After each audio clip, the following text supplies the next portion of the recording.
and justice for all. Thank you for the opportunity to speak on a matter that strikes at the heart of justice, fairness, and the dignity of all people, regardless of immigration status. I rise today to express deep concern over the practice of Immigration and Customs Enforcement, otherwise known as ICE, conducting raids and detaining individuals inside our very own courthouse. Let us be clear, courthouses are sacred places in a democracy.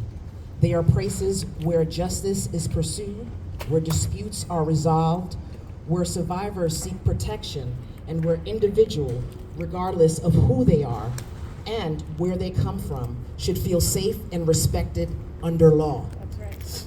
When ICE conducts raids in courthouses, we do more than just dispute legal proceedings. We undermine the very foundation of due process, a principle enshrined in the Constitution that guarantees fair treatment under the law. Due process does not have a citizenship clause. It is a fundamental right. It ensures that every individual, citizen or not, has the access to courts without fear of arrest or retaliation, simply for showing up to exercise their legal rights.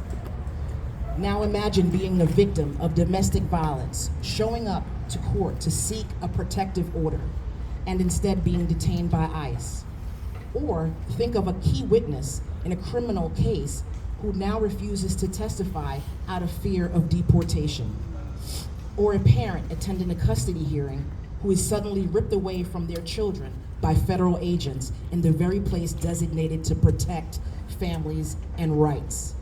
These are not hypothetical situations. They are happening, and happening right now. And they're eroding trust in the justice system, especially among immigrant communities. The consequences are devastating. Communities stop cooperating with law enforcement, victims go silent, criminals go unpunished, and the rule of law, something we all claim to uphold, becomes selectively applied.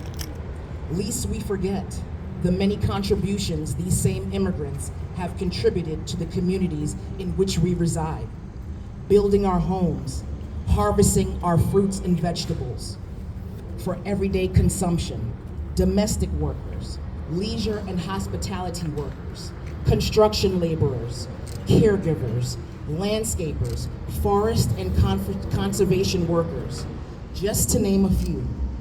A large amount of our immigrants have resided in this county for more than 20 years, started families, and contributed to the everyday lifestyle that we currently enjoy.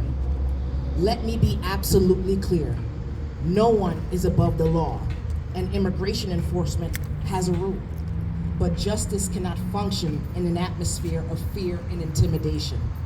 Courthouses must be off limits to ICE operations unless they are a true public safety emergency. Civil immigration enforcement must not be used as a tool to instill fear in people seeking justice. We have a duty as citizens, as advocates, as leaders, to ensure that our courthouses remain places of safety and fairness. To do otherwise is to normalize a two-tiered system of justice, one for citizens and one for everyone else. And the history has taught us where that road leads.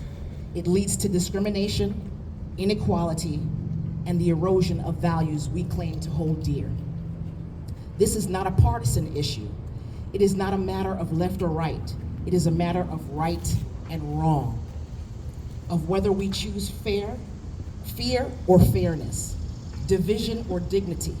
It is the time to demand policies that protect due process, that uphold the integrity of our legal institution, and that treat all people with humanity. We must stand together and say courthouses are for justice, not for fear, not for raids, not for profiling, and certainly not for the violation of the rights that belongs to all people, regardless of where they are born. In closing, we must take action as a nation and contact President Trump's office. At the comments line, I know you all don't have your pen and paper, but you can see me directly after. I will still state the numbers, and that number is 202-456-1111 and or switchboard 202-456-1414, or you can send an email via whitehouse.gov. As the old saying stands true, pressure will bust pipes. Let us continue to apply pressure in the name of the United States Constitution. Peace and power to you all.